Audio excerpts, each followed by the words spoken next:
আসসালামু আলাইকুম। আমি জুয়েল রিজওয়ানি মিয়া। আমার বাসা লালমাটিয়াতে, দেশের বাড়ি টাঙ্গাইল। আমি ছোটবেলায় বেড়ে উঠেছি চট্টগ্রামে। আমার বাবা কর্ণফুলী পেপার মিলে চাকরি করতেন, চন্দ্রঘোনা কাপ্তায়, চিটাগং।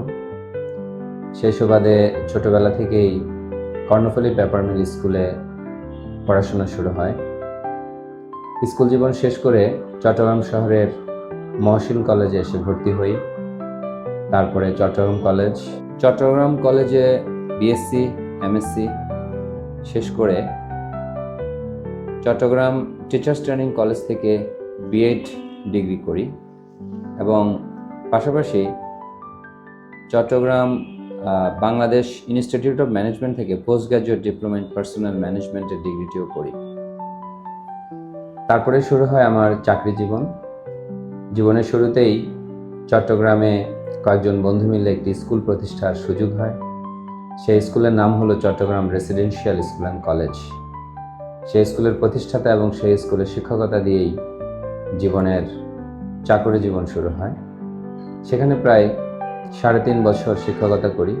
তাছাড়া চাকরিরত অবস্থায় ইন্টারন্যাশনাল ইসলামিক ইউনিভার্সিটি চট্টগ্রাম থেকে এমবিএ করি, যেখানে আমি ডবল মেজর করেছি।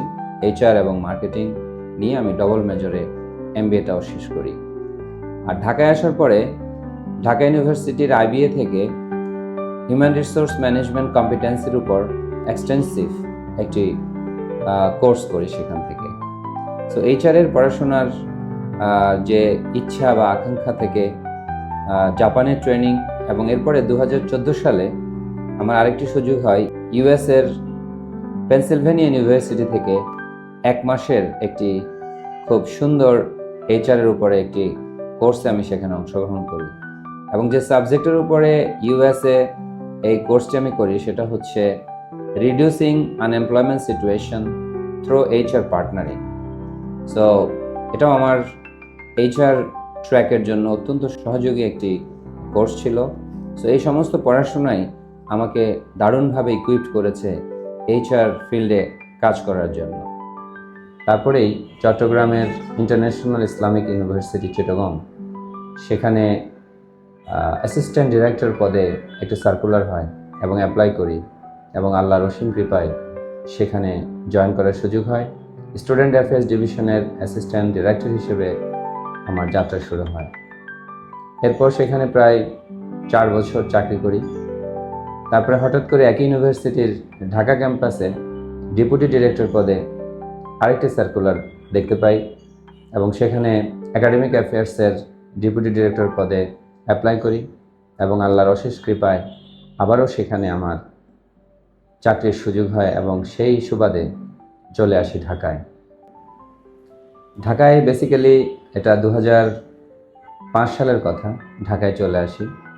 কিন্তু সেই ছোট্টবেলা থেকে পড়াশোনা এবং চট্টগ্রামে দীর্ঘ পড়াশোনা জীবন, চাকরি জীবন সব কিছু মিলিয়ে প্রায় 27 বছর কেটে যায় চট্টগ্রামের পরে ঢাকার জীবন শুরু হয় 2005 সালে। এরপর ইন্টারন্যাশনাল ইসলামিক ইউনিভার্সিটি ঢাকা ক্যাম্পাসে প্রায় 3 বছর চাকরির পরে হঠাৎ করে একটি ভালো সুযোগ চলে আসে বায়োফার্মা বা বায়ো গ্রুপে। আমার সবসময় একটা ইচ্ছা ছিল যে আমি এইচআরে ক্যারিয়ার করব। হিউম্যান রিসোর্স ডিপার্টমেন্ট বা এইচআর ক্যারিয়ার, এটা আমাকে খুবই টানতো, কারণ আমার নেচারের সাথে আমি সবসময় এইচআর ক্যারিয়ারের একটা মিল খুঁজে পেতাম। যদিও শিক্ষকতা এবং দীর্ঘদিন অ্যাডমিনিস্ট্রেশনে চাকরি করেছি, তবুও মন পড়ে থাকতো এইচআর ক্যারিয়ারের জন্য। তো আল্লাহ সেই সুযোগটি করে দেন 2009 সালের দিকে।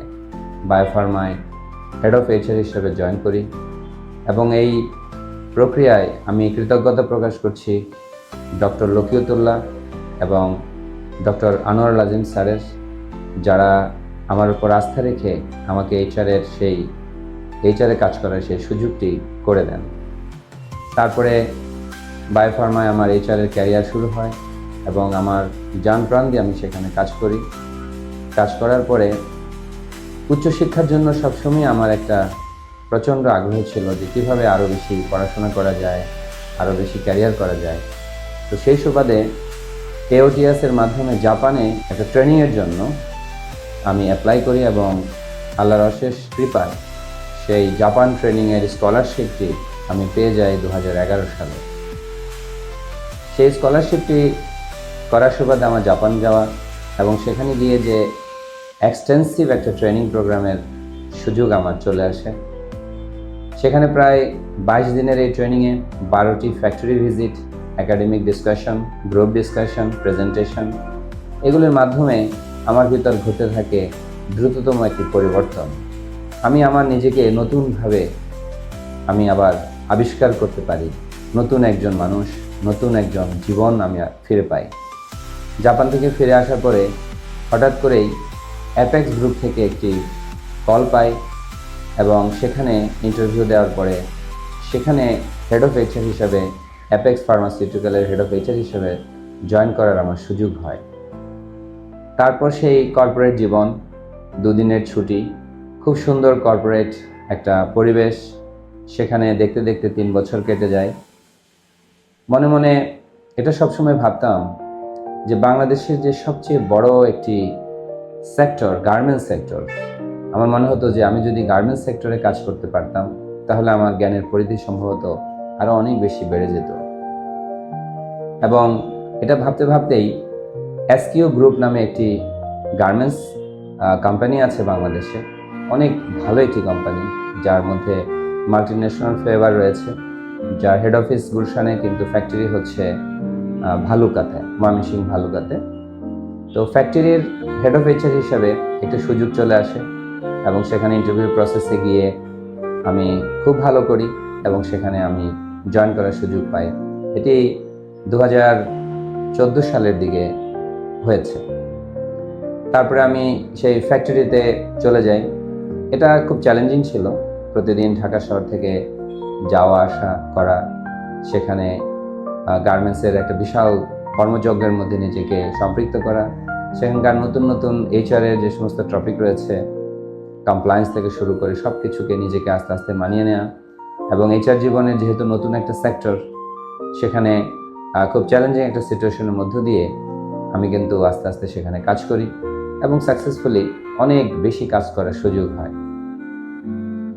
SKOর কাজের এই মধ্যেই আমার আরেকটি বড় সুযোগ চলে আসে, সেটা হলো E-Square গ্রুপের এক্সিকিউটিভ ডিরেক্টর হিসাবে আমার একটা অফার চলে আসে এবং আমি এটাতে এসে জয়েন করি এবং এটার কর্মস্থল ছিল কাঁচপুরের সেই ফ্যাক্টরিতে বসি, প্লাস হেড অফিস ছিল মগবাজার, অর্থাৎ 7 রাস্তার সেখানে স্কোয়ারের যে হেড অফিস, তো সেখানে আমি বসি এবং সেখানে আমার বস হিসেবে ছিল কামাল মোনা সিংহে এবং তার সাথে কাজ করতে আমি অনেক স্বাচ্ছন্দ্য বোধ করি এবং আমাদের স্কোয়ারের যে ওনার এহসান স্যার, ওনার সাথেও কাজ করে অনেক বেশি ভালো লাগে। দেখতে দেখতে সেখানেও প্রায় 4 বছর, 4.5 বছর কেটে যায় এবং স্কোয়ারে থাকা অবস্থায় ভালুকায় আমার অনেক বড় একটি প্রজেক্ট করার সুযোগ হয়, যেটাকে আমরা লা স্কোয়ার বলি এবং এই সময়কালে কিন্তু স্কোয়ারের একটি চমৎকার উত্থান ঘটে এবং অনেক বেশি বিজনেস গ্রোথ হয়। আমি বলতে পারি যে 5,800 জনসংখ্যা নিয়ে, অর্থাৎ এমপ্লয়ি নিয়ে যেখানে কাজ শুরু করেছিলাম 2017 সালের দিকে, যখন আমি স্কোয়ার থেকে চলে আসি 4.5 বছর পরে 13,800 এমপ্লয়ি তখন হয় এবং বিজনেস ভলিউম সেই 50 মিলিয়ন থেকে অলমোস্ট 100 মিলিয়নে চলে আসে। সো এরকম একটা গ্রোথ সিচুয়েশনে আমি স্কোয়ার থেকে এসে পরবর্তীতে পার্টেক্স স্টার গ্রুপ, এই গ্রুপে আমার আরেকটি সুযোগ হয়, সেখানে CHR হিসাবে জয়েন করি এবং সেখানে প্রায় 3.25 বছর কাজ করি। এরপরে এর মধ্যে আমি আরেকটি কাজ করেছি, সেটা হলো যে 2016 সালের দিকে হঠাৎ করে আমার কাছে মনে হয়েছে যে আমার জীবনের আসলে দুটো লক্ষ্য উদ্দেশ্য আছে। সেটা হলো যে আমি চেয়েছি যে আমার 2 সন্তান আছে, তাদেরকে আমি USA উচ্চশিক্ষায় পড়াশোনা করাবো এবং আমার জীবনের আরেকটি স্বপ্ন হচ্ছে আমি 500 এমপ্লয়মেন্ট অপরচুনিটিস তৈরি করার জন্য চেষ্টা করব। এমনিতে প্রফেশনাল কার্যক্রমে অনেক এমপ্লয়মেন্ট অপরচুনিটিস আমাদের মাধ্যমে হয়েছে, কিন্তু একান্তই নিজের চেষ্টায় নিজের একটা কোম্পানিতে 500 এমপ্লয়মেন্ট অপরচুনিটিস তৈরি করার একটা দুর্দান্ত চিন্তা আমার মাথায় আসে 2016 সালের দিকে।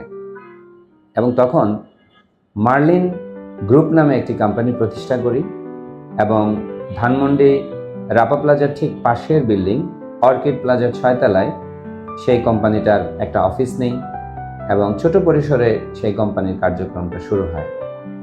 সেই মার্লিন গ্রুপ আজকে 10 বছরের পথ পরিক্রমা শেষ করলো এবং এখন মার্লিনে প্রায় 35 জন এমপ্লয়ি আছে। মার্লিন গ্রুপের মধ্যে এখন Marlin tours and travels, Marlin global study, তারপরে মেয়েদের নিয়ে একটা ট্যুর প্যাকেজের কোম্পানি লেডিস ফ্লাই মার্লিন, এবং যারা অসুস্থ হয় বিদেশে চিকিৎসার জন্য তাদের জন্য মেডিকেল ট্যুরিজম। এছাড়াও এক্সপোর্ট ইম্পোর্টের জন্য মার্লিন গ্লোবাল ট্রেডিং। এরপরে রয়েছে, যেহেতু আমি এইচআর এর ব্যাকগ্রাউন্ড, আমি একটি হেড হান্টিং কোম্পানি করেছি যেটার নাম জয়েন টু জব। এটার মাধ্যমে আমরা অনেক কোম্পানির, মাল্টিন্যাশনাল এবং ন্যাশনাল কোম্পানির হেড হান্টিংয়ের কাজগুলোও করে থাকি। এবং মার্লিন হজ কাফেলা সহ অনেকগুলো অ্যাক্টিভিটি নিয়ে আমরা মার্লিন গ্রুপের কার্যক্রম অব্যাহত রেখেছি। এখানে বলে রাখা ভালো যে আমি যেহেতু জবে ছিলাম এবং 2016 সালে কোম্পানিটা প্রতিষ্ঠিত হয়েছে, আমার ওয়াইফ তিনি আশা ইউনিভার্সিটির অ্যাসিস্ট্যান্ট রেজিস্ট্রার ছিলেন এবং অ্যাডমিশন অফিসের উনি দায়িত্বে ছিলেন। তো ওনাকে আমি 2017 সালে রিকোয়েস্ট করি যে চাকরি ছেড়ে মার্লিনের হাল ধরতে, এবং ম্যানেজিং ডিরেক্টর হিসেবে 2017 সালে তিনি মার্লিনের হাল ধরেন এবং তার হাত ধরেই কোম্পানি আস্তে আস্তে সামনের দিকে এগিয়ে যায় এবং অনেক এক্সপানশন হয়। তো 2025 সালে শেষের দিকে আমার কাছে মনে হয়েছে যে অনেক দীর্ঘদিন ধরে অনেক কোম্পানিতে কাজ করেছি, প্রায় 25 বছরেরও বেশি। এখন নিজের যে একটি কোম্পানি করেছি সেখানে ফুল টাইম সময় দেওয়ার সময় এসেছে, যার কারণে 25 ডিসেম্বরে আমার কর্মজীবন থেকে বিদায় নিয়ে আমি ফুল টাইম মার্লিনে এসে এখন আমার কার্যক্রম শুরু করেছি। আমি মার্লিনের সিইও এবং চেয়ারম্যান হিসেবে মার্লিনে এখন ফুল টাইম সময় দিচ্ছি। মার্লিনের একটাই লক্ষ্য উদ্দেশ্য যে 500 এমপ্লয়মেন্ট অপরচুনিটিস তৈরি করা। ইনশাআল্লাহ মার্লিনের যে কয়েকটি উইংস আছে এই উইংসগুলোর মধ্যে আমরা ধীরে ধীরে কাজ করে আমরা এটাকে বড় করব। এছাড়া মার্লিনের এই ধানমন্ডি ব্রাঞ্চের বাহিরে খুব সহসাই আমরা গুলশান, উত্তরা এবং চট্টগ্রামে আরও 3টি ব্রাঞ্চ ইনশাল্লাহ নিয়ে আসবো। সেটা হয়তো এই বছর 2026 সাল অথবা 27 সালের মধ্যেই আমরা এই ব্রাঞ্চের কার্যক্রমটা শুরু করব। আরেকটি জিনিস শেয়ার করি, সেটা হলো যে আমার ফ্যামিলি লাইফ। আমি 1998 সালে চট্টগ্রামে থাকা অবস্থায় চট্টগ্রামের পটিয়া থেকে আমি বিবাহ বন্ধনে আবদ্ধ হই শাহিন আক্তার, এবং আমাদের কোলজুড়ে আমাদের একটি ছেলে সন্তান পরশ, এবং তারও 3 বছর পর আমার একটি কন্যা সন্তান মায়েশা তারান্নম আমাদের ফ্যামিলিতে আসে। তারা পড়াশোনা করে এখন অনেক বড় হয়েছে। যেহেতু আপনাদেরকে বলেছি যে আমার জীবনের 2টো স্বপ্নের মধ্যে একটি স্বপ্ন হচ্ছে 2 সন্তানকে ইউএসএ উচ্চশিক্ষা করানোর জন্য। সো বরাবরই আমার ছেলেকে সেটা ছোটবেলা থেকেই বলতাম, এবং সে আব্দুর রউফ স্কুল থেকে মেট্রিক পাস করার পর, নটরডেম থেকে ইন্টার করার পরে সে ঢাকা ইউনিভার্সিটির আইবিএতে ভর্তি হয়। কিন্তু ততদিনে আমরা আমেরিকাতে তাকে অ্যাপ্লিকেশন করাই এবং সেখানে আল্লাহর অশেষ রহমতে 100% স্কলারশিপ পেয়ে ভ্যান্ডারভিল্ট ইউনিভার্সিটি, যে ইউনিভার্সিটি থেকে ডক্টর ইউনূস সাহেব ডক্টরেট ডিগ্রি করেছেন, ইউএসের ন্যাশভিল অর্থাৎ টেনেসি, ওখানে ভ্যান্ডারভিল্ট ইউনিভার্সিটি থেকে 4 বছরে সে গ্র্যাজুয়েশন করে। 2024 সালে তার গ্র্যাজুয়েশন শেষ হয়ে যায় এবং তার কনভোকেশনে আমার যাওয়ার সুযোগ হয়েছে। এবং তার এই অনার্স শেষ করার আগেই মাইক্রোসফট থেকে সে সফটওয়্যার ইঞ্জিনিয়ার হিসাবে অফার লেটার পেয়ে যায়, এবং গ্র্যাজুয়েশনের ঠিক পরপরই সে মাইক্রোসফটে জয়েন করে সফটওয়্যার ইঞ্জিনিয়ার হিসেবে। বর্তমানে সে স্যান ফ্রান্সিসকোতে আছে এবং সেখানে কিছু স্টার্টআপ নিয়ে সে কাজ করছে, পাশাপাশি সে একজন ভালো সফটওয়্যার ইঞ্জিনিয়ার। তো আমার যে ইচ্ছার একটি অংশ অলরেডি পূরণ হয়ে গেছে। তাছাড়া আমার মেয়ে, সে অলরেডি ও লেভেল এবং এ লেভেল গ্রিন হ্যারেল্ড থেকে, অক্সফোর্ড থেকে ও লেভেল এবং গ্রিন হ্যারেল্ড থেকে এ লেভেল পাশ করে সেও ইউএসএ যাওয়ার জন্য চেষ্টা করছে। সে ইকোনমিক্সে অনার্স পড়ার তার খুব ইচ্ছে এবং আমি আশা করছি খুব সহসাই সে ইউএসএ অনার্সে চলে যাবে ইনশাআল্লাহ। সো আমার দুই সন্তানের এই লেখাপড়া, আমার ওয়াইফ এবং আমি দুজনই মিলেই এখন মার্লিনে কাজ করছি দুইজনই। এই হলো মোটামুটি আমাদের ফ্যামিলির বিষয়টা। এছাড়া আমার ব্যক্তিগত ভালো লাগার কিছু জায়গা আছে। আমি আমার ছেলের কথা বলছিলাম, সে গত বছর যখন বাংলাদেশে আসে হঠাৎ করে বলে যে বাবা, তোমাদের বয়স হচ্ছে, এখন তো তোমাদেরকে কিছু ব্যায়াম করা উচিত, জিমে যাওয়া উচিত। এবং সে একদিন নিয়ে আমাকে এবং আমার ওয়াইফকে জিমে ভর্তি করে দিল 6 মাসের প্যাকেজ। তারপরে জিমে যাওয়া আসা, স্বাস্থ্য সচেতনতা, খাওয়া দাওয়া, এই বিষয়ে সবসময় সে আমাদেরকে গাইড করতো। এবং সেখান থেকে আস্তে আস্তে একদিন ফেসবুকে একটি ম্যারাথনের একটি বিষয় আমার নলেজে আসে যে হাতিরঝিলে ম্যারাথন হবে। তো 7.5 কিলোমিটারের ম্যারাথনে রেজিস্ট্রেশন করলাম। এটা 2025 সালের জানুয়ারি ফেব্রুয়ারির দিকে হবে। সেই ম্যারাথনে গিয়ে 7.5 কিলোমিটার পুরো হাতিরঝিলের পুরো চক্র দৌড়াতে হবে। তো গিয়ে প্রথমবার সে দৌড়টি দিতে খুব কষ্ট হয়েছে। 7.5 কিলোমিটারে সে রান শেষ করেছি এবং শেষ করার পরে একটা মেডেল পাওয়া, তারপরে ফিনিশার হিসাবে সেখানে ছবি তোলা, সেটা আমাকে খুবই আলোড়িত করে। এরপর থেকে এটা ভালো লাগায় পর্যবসিত হয় এবং এরপর থেকে অনেকগুলো ম্যারাথনে আমি যোগ দিই। এই পর্যন্ত প্রায় 6টা মেডেল আমার লাইফে এসেছে এবং 7.5-এর পরে 10 কিলোমিটার, তারপরে 15 কিলোমিটার, দেন 21 কিলোমিটার, এভাবে আজ পর্যন্ত 21 কিলোমিটার পর্যন্ত আমার ম্যারাথন হয়েছে। ম্যারাথনের পাশাপাশি সুইমিং করা, সাইকেল চালানো, এগুলো আমার ভালো লাগার জায়গা। তো আমার খুব ইচ্ছা আছে, যদি সম্ভব হয় আমি ইনশাল্লাহ মালয়েশিয়াতে যে ট্রায়াথলন হয়, অর্থাৎ আয়রন ম্যানের যে প্রতিযোগিতা হয়, 42 কিলোমিটারের ম্যারাথন, 180 কিলোমিটারের সাইক্লিং এবং 3.8 কিলোমিটারের সুইমিং, এটা আমার শেষ করার খুব ইচ্ছা আছে, উইন করার ইচ্ছা আছে এবং এটা 2027 সালে আমি চেষ্টা করব। 1 বছর আমি প্র্যাকটিস করব, এরপর ইনশাআল্লাহ সেখানে গিয়ে সেটা চেষ্টা করব। আমার ভালো লাগার আরেকটি জায়গা হচ্ছে রক্তদান কর্মসূচি। অনেক বছর আগ থেকেই আমি রক্ত দিতে পছন্দ করি এবং ঢাকায় কোয়ান্টাম ল্যাবে নিয়মিত রক্ত দিয়ে থাকি। আমার রক্ত দেওয়ার টার্গেট হচ্ছে 100 বার রক্ত দেয়া। ইতিমধ্যে 46 বার রক্ত দেওয়া সম্পন্ন হয়েছে এবং ইতিমধ্যে আমি লাইফ লং অ্যাওয়ার্ড পেয়েছি কোয়ান্টাম থেকে এবং কোয়ান্টামের সেই থেকে আমি আরেকটি ব্লাড ডোনার সিলভার ক্লাবের সদস্য হয়েছি। সো আপনারা দোয়া করবেন যেন আমি 100 বার রক্ত দেওয়ার যে পরিকল্পনা হাতে নিয়েছি সেটা যেন শেষ করতে পারি। প্রতি 3 মাস, 3.5 মাস বা 4 মাস অন্তর অন্তর নিয়মিতভাবে আমি রক্ত দিয়ে যাচ্ছি। আমার রক্তের গ্রুপ হচ্ছে বি নেগেটিভ। যদি কারো রক্ত লাগে আমাকে ফোন করবেন, আমি থাকবো আপনার পাশে। তো এটা হচ্ছে আমার ভালো লাগার জায়গা। আরেকটি কথা না বললেই নয়, সেটা হলো যে যদি আল্লাহর রহমতে মার্লিনে এমপ্লয়মেন্টের যে একটা স্বপ্ন, সেটা যদি সঠিকভাবে বাস্তবায়িত হয়, তারপর আমি ইনশাল্লাহ এই 500 জনের লাইফস্টাইল চেঞ্জ নিয়ে তাদের জীবনমান উন্নয়নে অনেক কাজ করার ইচ্ছা আছে। এছাড়া আরেকটি জিনিস যেটি খুবই অবহেলিত বাংলাদেশে, সেটা হলো যে বাংলাদেশের যে ডাস্ট, বাতাসে যে দূষিত বাতাস, এই ডাস্ট নিয়ে অ্যাকচুয়ালি ন্যাশনালি বা সামাজিকভাবে তেমন কোনো কার্যক্রম নেই। তো আমার খুব ইচ্ছা এই ডাস্ট নিয়ে আমি কাজ করব, ডাস্ট কন্ট্রোল নিয়ে আমি কাজ করব। সো এটা নিয়ে আমার অনেক পরিকল্পনা রয়েছে। ইনশাআল্লাহ সাকসেসফুল যদি আমি হতে পারি মার্লিনে, তারপরে ফাইন্যান্সিয়াল যদি একটা খুব ভালো সিচুয়েশন আমাদের লাইফে আসে, অবশ্যই তখন আমি ডাস্ট কন্ট্রোল নিয়ে বা ডাস্ট ম্যানেজমেন্ট নিয়ে অনেক কাজ করার ইচ্ছা আছে। সো এই হলো জীবনের স্বপ্ন। স্বপ্ন সবসময়ই স্বপ্ন সবসময় বাস্তবায়ন নাও হতে পারে, কিন্তু স্বপ্ন দেখতে কোনো বাধা নেই, স্বপ্নের কোনো লিমিটেশনস নেই। স্বপ্ন আকাশে উড়ে বেড়ায়, নীল আকাশে ডানা মেলে উড়ে যায়। ধন্যবাদ।